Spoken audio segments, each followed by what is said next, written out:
বিষ্ণু ইসলাম আরো ভয়ঙ্কর কথা বলেছেন। তিনি বলেছেন, মান যালামা কিদা শিবরিন মিনাল আরদি তুবিকাহু মিন সাবঈ আরাদিন। কেউ যদি জুলুম করে তার ভাইয়ের 1 বিঘত পরিমাণ জমিন খায়। 1 বিঘত চিনেন তো? এই যে আমার এই অ্যাঙ্গেল থেকে এই অ্যাঙ্গেলটা, এটা টান টান করলে যতটুকু জায়গা, এটা বলে 1 বিঘত। শিবের আরবিতে বলে শিবের। হ্যাঁ, মান যালামা কিদা শিবর। বিষ্ণু বলেন এই 1 শিবর, 1 বিঘত জমি যদি কেউ অন্যায়ভাবে জুলুম করে তার ভাইয়ের কাছ থেকে খায়, কিয়ামতের দিন তুবিকা আলাইহি সাবউ আরাদিন, এই 7 জমিনকে আল্লাহ তাআলা তার ঘাড়ে চাপাবে। খা এবার, খা। অন্যের জমি খাওয়ার এত শখ ছিল, এবার 7 জমিন ঘাড়ে কর। কিয়ামতের ময়দানে আপনার দেহটারে বিশাল আকৃতির করা হবে, এই 7 জমিনকে আপনার কাঁধে তুলে দেওয়া হবে। এজন্য আমরা অন্যের রাইটস, অধিকার যেন নষ্ট না করি, কারো উপর যেন জুলুম না করি, কোনোভাবেই না। আমরা নানাভাবে এই জুলুমটা করি। আমরা প্রায় দাদার সম্পত্তি থেকে ফুফুদেরকে বঞ্চিত করি, বাবার সম্পদ থেকে বোনদেরকে বঞ্চিত করি। হ্যাঁ, নিজের ভাই আরেক ভাইকে, আপন ভাই ভাইকে বঞ্চিত করে, জুলুম করে। এরকম দৃশ্যপট আমাদের সমাজে আছে না নাই বলেন তো? কিয়ামতের দিন আল্লাহর সুপ্রিম কোর্টের কাঠগড়ায় হিসেব দিতে হবে। আর এই জালিমদেরকে আল্লাহ তাআলা পছন্দ করেন না। এবং সবচেয়ে ভয়ঙ্কর ব্যাপার হচ্ছে, আপনি যখন কারোর উপর জুলুম করেন, ওই মাজলুম আর আল্লাহর মাঝখানে কোনো ফারাক থাকে না। আল্লাহ ওই ফারাকের পর্দা উঠায় নেয়। বিষ্ণুই বলেন, ইত্তাকি দাওয়াতাল মাজলুম, তোমরা মজলুমের বদদোয়াকে ভয় করো, খবরদার।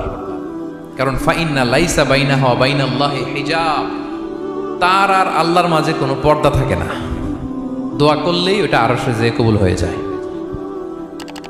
আল্লাহ তাআলার চারিপাশে অনেক পর্দা আছে। কেউ কেউ বলে 70,000 নূরের পর্দা। 70,000টা সহিহ হাদিস দ্বারা সাব্যস্ত না, কিন্তু অসংখ্য অগণিত পর্দা, এবং পর্দাও এটা নূরের পর্দা। আচ্ছা বলেন তো, জানলা দিয়ে বাইরের আলো ঠেকাতে আমরা দেয়ালে জানালায় কি লাগাই? পর্দা লাগাই। পর্দাটা কিসের তৈরি? মোটা কাপড়ের, যাতে করে ওই আলো না আসে। কিন্তু আল্লাহর চারদিকে যে পর্দা, ওই পর্দাটা কিসের?